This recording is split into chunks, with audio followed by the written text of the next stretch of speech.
Red book పై స్పందించిన home minister Anitha. Red book అనేది కక్ష సాధింపు చర్య కాదని, గత ప్రభుత్వంలో నిబంధనలకు విరుద్ధంగా పనిచేసిన అధికారులపై చట్టపరంగా చర్యలు ఉంటాయని, తమకు కక్ష సాధింపు అంటే ఇంతకాలం ఆగుతామా అని మంత్రి అనిత ప్రశ్నించారు. తమ నాయకుడు చంద్రబాబు చెప్పిన ప్రకారం రాష్ట్ర అభివృద్ధి కోసం పనిచేస్తామన్నారు.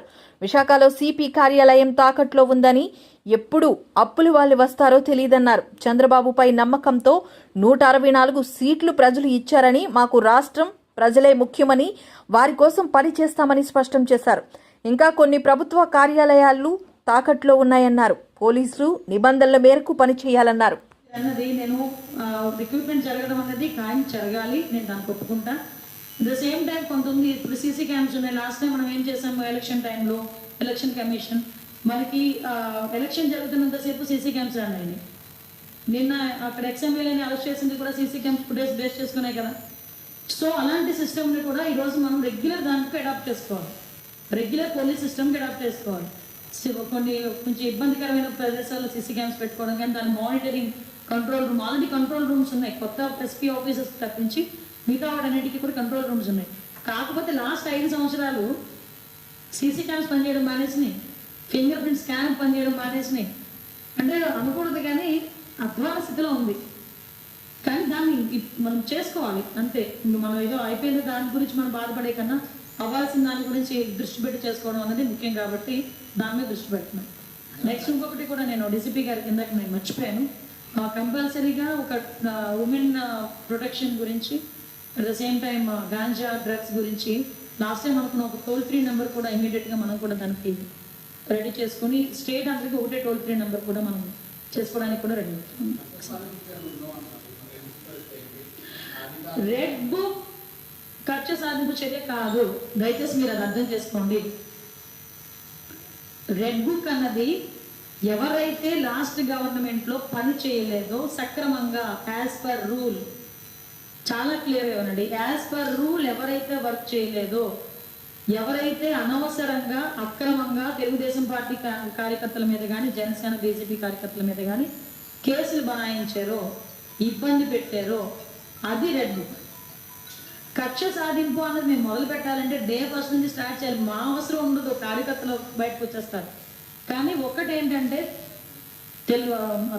ఎన్డీఏ కార్యకర్తలందరూ కూడా కడుపులో ఎంత వాదన్నా, ఎంత కసున్నా, వాళ్ళు లాఠీ పెట్టి కొట్టిన పోలీసు ఎదురుగా కనిపిస్తున్నా కూడా కేవలం చంద్రబాబు నాయుడు గారి మాట బేస్ చేసుకొని వాళ్ళు ఇది చేస్తారని నేను చెప్పట్లేదు.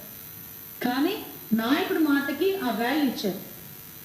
చంద్రబాబు నాయుడు గారు కూడా ఈరోజు ఏంటంటే రాష్ట్రం అప్పుల పాలైపోయింది. నిన్న మీరు నమ్ముతారా, సిపి ఆఫీస్ తాకట్లో ఉందండి వైజాగ్లో. నిజం, వైజాగ్ సిపి ఆఫీస్ తాకట్లో ఉంది. ఆ సిపి పరిస్థితి, నేనే డబ్బులు కట్టలేదు అనుకోండి, ఏదో ఒక రోజు వచ్చి నోటీస్ అంటిస్తారు సిపి ఆఫీస్కి. ఎక్కడికి వెళ్ళిపోతాడు సిపి పెట్టుబడి పట్టుకొని. ఈరోజు సిచ్యువేషన్ అంత దారుణంగా ఉంది. ఈ టైంలో నాన్ని కొట్టా, ఈడిని కొట్టా, ఆడిని చంపా, ఈడిని చంపా, అది కాదు అవసరమా? ఇంత 164 సీట్స్ ఇచ్చారంటే చంద్రబాబు నాయుడు గారి మీద ఎంత నమ్మకం లేకపోతే ప్రజలు ఇస్తారు చెప్పండి? ఆ నమ్మకాన్ని నిలబెట్టుకోవడం ముఖ్యమా? సో మాకు కావాల్సింది వాళ్ళు ఒక 2% 3% ఎగిరిపడే వాళ్ళని ఎలాగోలా మేము కూర్చోబెడతాం. ఆ సిస్టమ్ మా దగ్గర ఉంది. మిగతా 90% వాట్ ఎవరి ఏం కోరుకున్నారో దాని మీద మేము పనిచేయాలి. నేను ఎగ్జాంపుల్ చెప్పా, అలాంటి మీ నంబరు సెక్యూరిటీ ఆఫీస్ తాకట్లో ఉంది, కలెక్టర్ ఆఫీస్ తాకట్లో ఉంది, సిపి ఆఫీస్ తాకట్లో ఉంది. అలా ఒకసారి రాష్ట్రం మొత్తం డిపార్ట్మెంట్ వాళ్ళు ఒకసారి చెక్ చేసుకుంటే ఎన్ని పోలీస్ స్టేషన్లు, ఎన్ని సిపి ఆఫీస్, ముందు ఇదేనా ఈ బిల్డింగ్ ఉందా లేదో చూడాలి, ఒకసారి తాకట్లో ఉందా లేదో. నిజమండి, ఒకసారి చెక్ చేసుకోవాలి మనం కూడా. నాకు AP housing corporation, police housing corporation వాళ్ళు వచ్చారు నా దగ్గరికి. ఈ 5 సంవత్సరాల్లో ఇది ఒకటేనండి లాస్ట్ ప్రాజెక్ట్ కట్టింది వాళ్ళు. వాళ్ళకి ఏదైనా కన్స్ట్రక్షన్ ఇస్తే 5% తీసుకొని వాళ్ళు దీనికి వెళ్తారు, జీతాలకు వెళ్తారు. అంటే వాళ్ళు కంప్లీట్గా 5 సంవత్సరాలు జీతాలు లేకుండా బతికేశారండి. నేను కూడా ఏం చెప్తున్నానంటే పబ్లిక్కి అప్పీల్, ఇలాంటి సిచ్యువేషన్లో ఈరోజు రాష్ట్రం ఉంది. దయచేసి ప్రతి ఒక్కరు కూడా అందరికీ కోఆపరేట్ చేయండి. ముఖ్యంగా పోలీస్ డిపార్ట్మెంట్ వాళ్ళకి కూడా కోఆపరేట్ చేయండి. పోలీస్ డిపార్ట్మెంట్ వాళ్ళు కూడా దయచేసి మీకు రాజకీయాలు వద్దు, do your work. Me work మీరు చేయండి. కాకి చొక్కా వేసుకుని రాజకీయాలు చేస్తే కాకి చొక్కా ఎందుకంటే కథ చొక్కా వేసుకోవచ్చు కదా. సో అదొక్కటే నేను అప్పీల్ పెడుతున్నా, అందరూ కూడా సహకరించండి. ముఖ్యంగా పత్రికా సోదరులు అందరూ మీరందరూ కూడా సహకరించండి. రికార్డెడ్గా ఉన్న ఉమెన్ మిస్సింగ్ కేసెస్ అండి, చైల్డ్ మిస్సింగ్ కేసెస్ అండి, అంటే అవి మనం బేస్ చేసుకుంటే చాలా ఎక్కువ ఉన్నాయి. కొన్ని బయటపడుతున్నారు, కొంతమంది బయటపడట్లేదు. కొంతమంది ఫ్యామిలీస్ అయితే బయటకు చెప్పుకుంటే పరువు పోతుందని కొంతమంది తల్లిదండ్రులు కూడా చెప్పుకోవడం మానేస్తున్నారు. దానికి నేను క్లియర్గా అడిగా, వీళ్ళు ఏదైనా లవ్ ట్రాక్ లేకపోతే ఎవరైనా ఒక మాఫియా నడుస్తుందా, ఏదైనా ఒక ముఠా నడుస్తుందా, దాని మీద కూడా ఇన్వెస్టిగేట్ చేయాల్సిన అవసరం ఉంది. డెఫినెట్గా చేస్తాం, అది ఫర్దర్గా జరగకుండా చూసుకోవాలి.